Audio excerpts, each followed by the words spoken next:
এই ভিডিওটা করছিলাম কারণ রুমি ভাবিকে দেওয়ার জন্য, কারণ সবাই আমরা একসাথে এসে গল্প করছিলাম খাওয়া দাওয়া পরে। তারপর আমরা গল্প করতে লেগে গেছিলাম, এই জায়গায় সব ধরনের গল্প করছিলাম। তারপর আমরা বের হয়ে গেছি মেহবুব মামার বাড়িতে যাব। তো আমি ভাবছিলাম যে বেশ কিছুটা দূর, কিন্তু এটা খুব কাছে, পাশের বাড়িটাই হচ্ছে মেহবুব মামার। তো আমরা এমন সময় বের হয়েছি যে মাগরিবের সময়, আজান দেওয়ার সময়। আমাদের টাইমটা ঠিক ছিল না। এখানে খালাম্মাও বার হয়েছে, মানে বাড়িতে যারা যারা ছিল সবাই মিলে আমরা বার হয়ে গেছিলাম দেখা করতে। তো খালাম্মাও এখানে অনেক দিন পরে এসেছে, তার জন্য খালাম্মাও চলে আসছে। তারপর আমরা কলিং বেল দিয়ে বাড়ির মধ্যে ঢুকে যাচ্ছিলাম, আর তারপরে বাড়ির উঠানটা দেখতে লাগছিলাম। কিসের গন্ধ? ছাগলের পেট চাবে। সাতটা ছাগল আছে।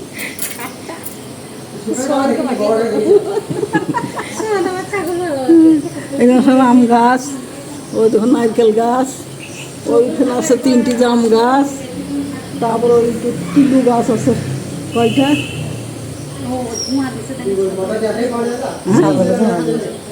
হ্যাঁ হ্যাঁ, ওই ওইখানে বিশাল বড়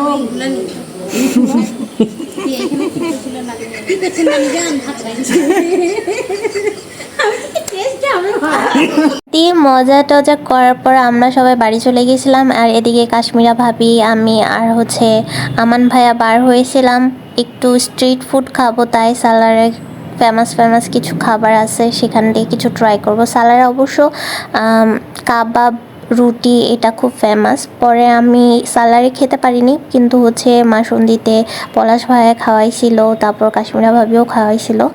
তো এখানে এসে আমরা মোমোটা ট্রাই করি আর ফুচকা ট্রাই করি।